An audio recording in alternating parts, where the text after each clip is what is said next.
Ancient prophecies are now coming true.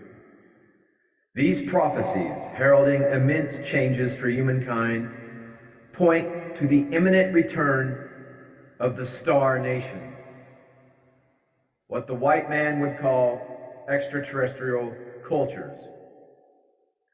The Hopi, the Sioux, and other tribal traditions hold that at this point in history, we are about to transition from the current pattern of civilization to a radically different way of living.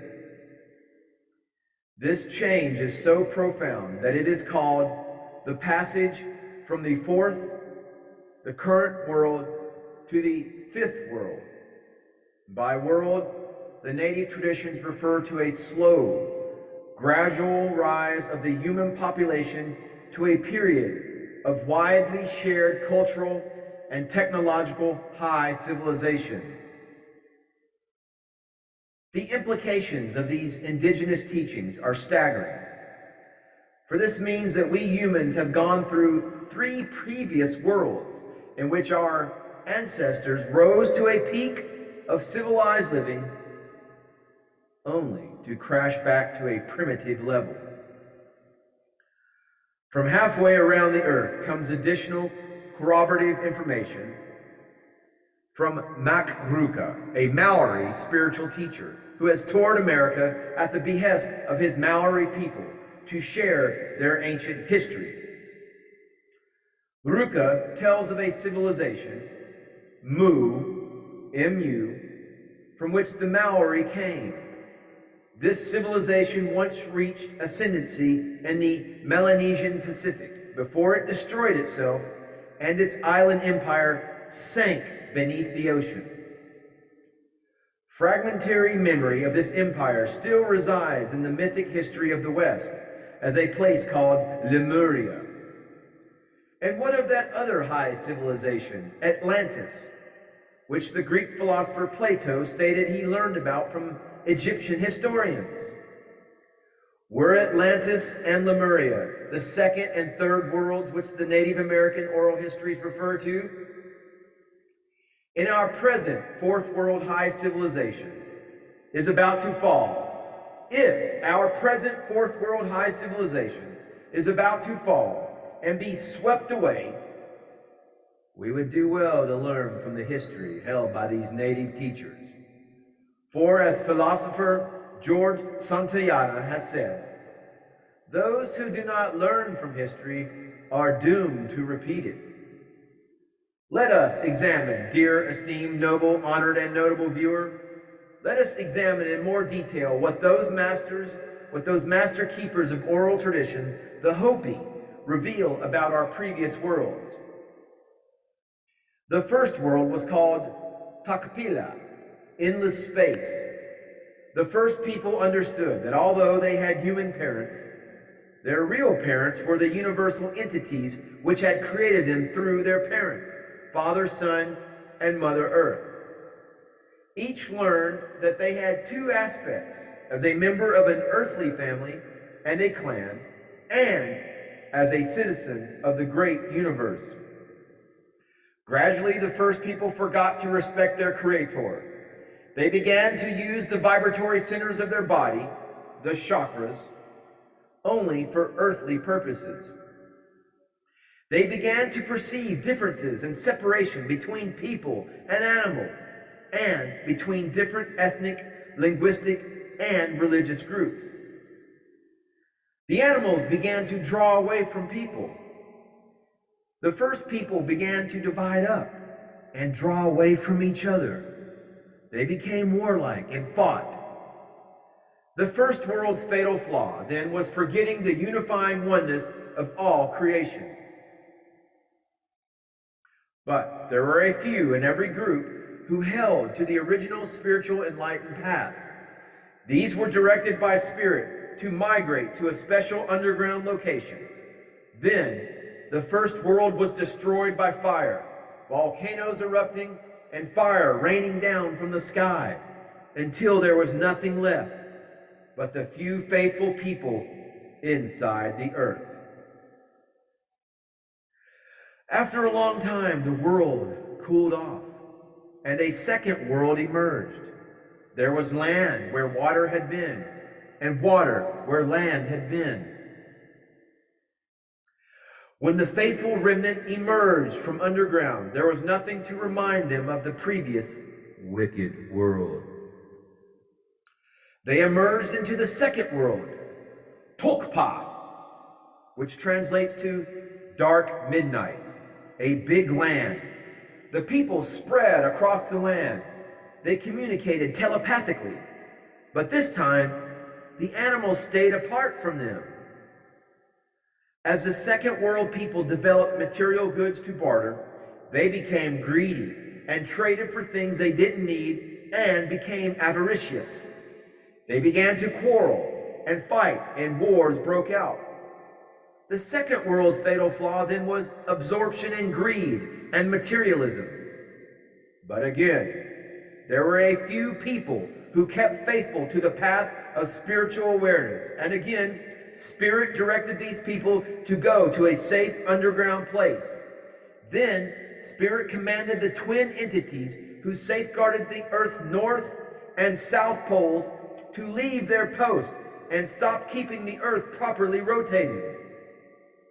The Earth teetered off balance, spun around crazily, and rolled over twice. Mountains plunged into seas with a great splash. Seas and lakes sloshed over the land. Then the world became cold and lifeless and froze into solid ice.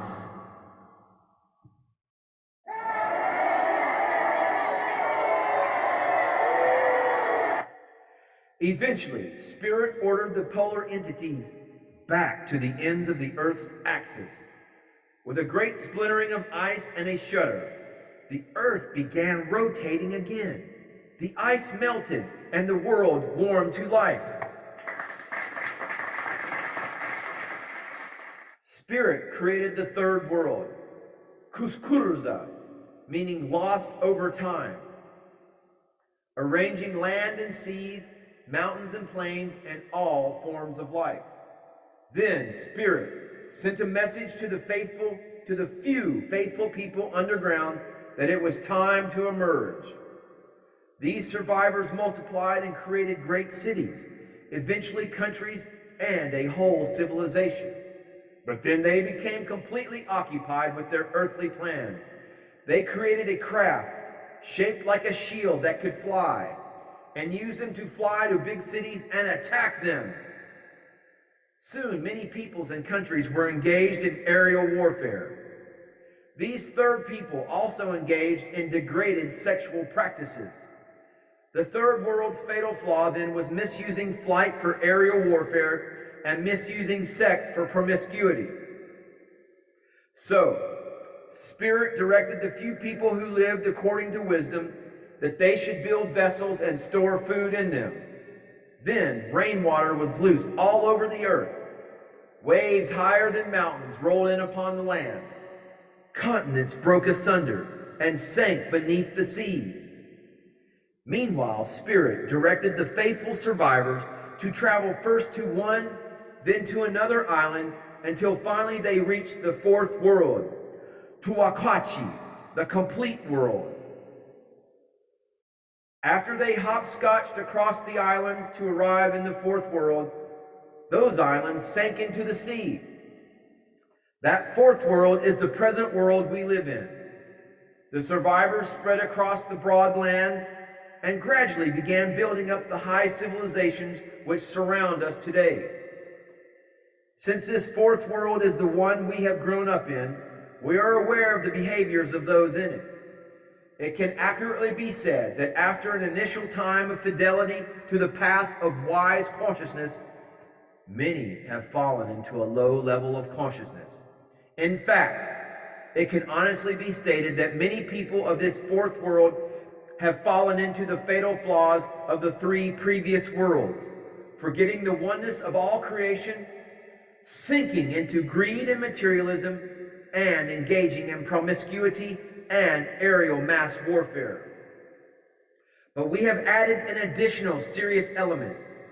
mass destruction of Earth and its ecological systems.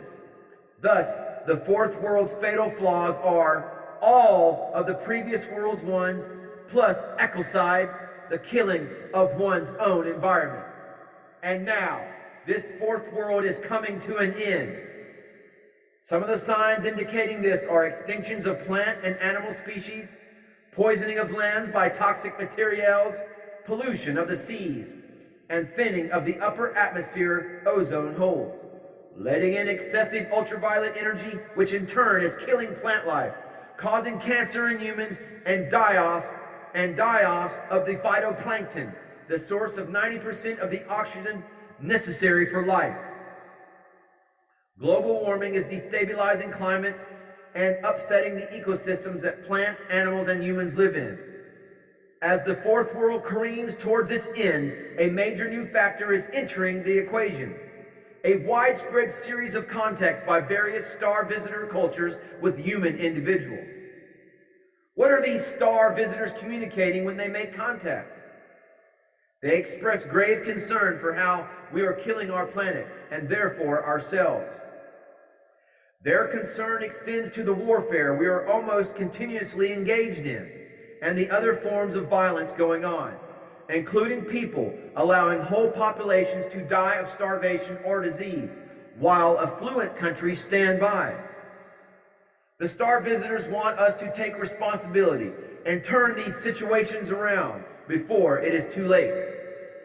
But the star visitors also have come to make us aware that we are not alone, and that our rightful place is to be participants in the larger cosmic family of intelligent peoples spread across the universe. But first, we must eliminate our fatal flaws and reorder our lifestyle. We must live with consciousness of our oneness with all creatures and with the creative source, the divine grid programmer. We must lay aside our greed and materialism and learn to live more simply and without undue attachments. We must reject promiscuity and exercise love with consciousness of the sacredness of sexuality. We must set aside aerial mass warfare and begin to settle differences by diplomacy, by setting good example, by positive peer pressure, and by empowering all peoples. We need to start treating Earth and its ecosystems like our mother, with respect and cherishing. As at the end of the previous worlds, there will be a faithful remnant of this fourth world who will survive, while others will perish. The Hopi prophecies say what will happen soon. That will happen soon. World War III will be started in the east. Much of the United States will be destroyed, land and people, by nuclear weapon radioactivity. The Four Corners area around the Hopi will be preserved as an oasis to which refugees will flee. But what about those elaborate underground shelters which FEMA has been secretly constructing for the elite to survive in during the coming earth changes? The Hopi prophecy says that underground shelters are a fallacy this time. It is only materialistic people who seek to make shelters. Those who are at peace in their hearts already are in the great shelter of life. If you are in the great shelter of life, and if you are in peace in your heart with the new golden age of the new earth, please hit the subscribe button, leave this video a thumbs up, and stay tuned for further prophecies of the fifth world golden age new earth timeline. Namaste, namaskaram.